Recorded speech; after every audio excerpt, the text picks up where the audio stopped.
جی ہاں، آپ کے اس حدیث سے کچھ دلائل رہ گئے تھے، بقیہ میں لا رہی ہوں کہ باب عزت الامام النساء و تعلیمہن، اس میں حدیث حدثنا سلیمان بن حرب، ہم سے سلیمان بن حرب نے بیان کیا۔ اب اس کی آگے چلتے ہیں، یہاں سے دیکھیں فجعلت المرأۃ تلقی القرطہ والحاتم وبلال یأخذ فی طرف ثوبہ، اس کو انڈر لائن کیجیے۔ اس میں جناب ہمارے پاس آتا ہے کہ دلائل جمہور، ارشاد باری تعالیٰ ہے فَإِنْ آنَسْتُم مِّنْهُمْ رُشْدًا فَادْفَعُوا إِلَيْهِمْ أَمْوَالَهُم۔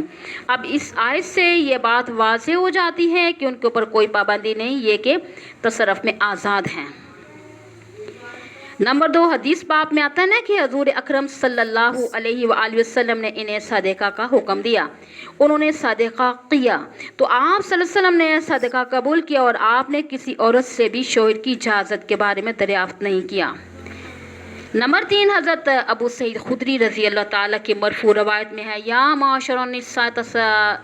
تصدقنا، یہ دیکھیے کہ یہاں بھی صدقہ کا حکم مطلق ہے، کسی قسم کی اجازت کا ذکر نہیں ہے۔ باقی جہاں تک امام مالک رحمۃ اللہ علیہ کے دلائل کا تعلق ہے، محدثین نے ان کی سند پر کلام بھی کیا، اگر بالفرض ان کی سند قابل احتجاج بھی ہو تب بھی وہ جمہور کی صحیح احادیث کا مقابلہ نہیں کر سکتی ہیں۔ وقال اسماعیل بن ایوب عن عطاء وقال ابن عباس اشہد علی النبی صلی اللہ علیہ وآلہ وسلم، یعنی اس تعلیق کو ذکر کر کے امام بخاری رحمۃ اللہ علیہ یہ بتانا چاہتے ہیں کہ اسماعیل بن علی کی اس طریق میں جزم کے ساتھ اشہد کے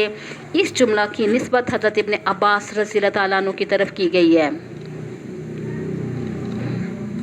باب الحث علی الحدیث، حدیث کی رغبت کا بیان ہے۔ مقصود ترجمۃ الباب ہے، امام بخاری رحمۃ اللہ علیہ اس باب سے خاص طور پہ علم حدیث کی اہمیت اور فضیلت بیان کر کے یہ بتلانا چاہتے ہیں علوم دینیہ میں علم حدیث سب سے افضل ہے، بہت محترم بالشان ہے۔ چلی جائیں، حدیث کا لغوی، عرفی اور اصطلاحی معنی۔ انم کو بھیج دیں میرے پاس، بات سنیں، انم کو بھیج دیں جلدی۔ حدیث لغت میں جدید کو کہتے ہیں، عرف میں یہ لفظ ہے کلام پر بولا جاتا ہے۔ اصطلاحی معنی سے آپ واقف ہی ہیں کہ حدثنا عبدالعزیز بن عبداللہ،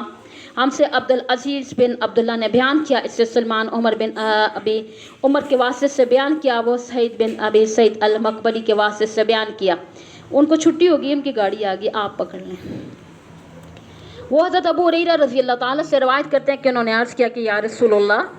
قیامت کے دن آپ کی شفاعت سے سب سے زیادہ کس کو حصہ ملے گا؟ آپ پکڑیں نا۔ رسول اللہ صلی اللہ علیہ وسلم نے فرمایا کہ اے ابو ہریرہ، مجھے خیال تھا کہ تم سے پہلے کوئی اس کے بارے میں مجھ سے دریافت نہیں کرے گا، کیونکہ میں نے حدیث کے متعلق تمہاری حرص دیکھ لی تھی، اور قیامت میں سب سے زیادہ فیض یاب میری شفاعت سے وہ شخص ہوگا جو سچے دل سے یا سچے جی سے لا الہ الا اللہ کہے گا۔ قال قیل یا رسول اللہ، یعنی اس پہ سوال ہوتا ہے نا کہ خود حضرت ابی ہریرہ رضی اللہ تعالیٰ عنہ سوال کرنے والے تھے، انہوں نے مبہم کیوں رکھا اور قیلہ سے تعبیر کیا؟ یعنی اس کا ایک جواب یہ دیا جاتا ہے جہاں اپنی تعریف ہو وہاں ایک طرح سے حیاسی آ جاتی ہے، اسی لیے حضرت ابو ہریرہ رضی اللہ تعالیٰ عنہ نے غائب سے تعبیر کیا، مگر جب آگے کوئی چارہ نہ ملا تو مجبوراً اپنا نام ظاہر کر دیا۔ اور دوسرا جواب یہ دیا جاتا ہے اصل میں قلت تھا، کسی راوی یا کاتب کے تصرف سے قیلہ ہو گیا، اور اس کی تائید اس سے بھی ہوتی ہے کہ یہی حدیث دوسری جلد جو آتی ہے اس میں بھی موجود ہے، وہاں پر کوئی قیلہ کی بجائے نا قلتو کا کلمہ موجود ہے۔ اسی طرح سنن نسائی کبریٰ میں بھی قلتو ہے، اور ابو نعیم کی روایت میں آتا ہے نا انا ابا ہریرہ قال یا رسول اللہ صلی اللہ علیہ وآلہ وسلم۔ شفاعت کے سلسلے میں جو اختلاف ہے، اس حدیث میں معلوم ہوا کہ نبی اکرم صلی اللہ علیہ وآلہ وسلم قیامت کے دن بہت سے لوگوں کی شفاعت فرمائیں گے، اور یہی اہل سنہ والجماعت کا مذہب بھی ہے، جبکہ خوارج اور بعض معتزلہ شفاعت کا انکار کرتے ہیں۔ خوارج معتزلہ قرآن کی آیات فما تنفعهم شفاعت الشافعین ما للظالمین من حمیم ولا شفیع یطاع سے استدلال کرتے ہیں، لیکن ان کا اول تو آیات سے استدلال کرنا اس لیے درست نہیں ہے، ان میں کفار کی شفاعت کی نفی ہے، جبکہ اہل سنہ یعنی کہ ان میں یہ آتا ہے کہ گناہگاروں کی شفاعت کے قائل ہیں۔ پھر احادیث شفاعت صریح ہونے کے ساتھ ساتھ متواتر ہے۔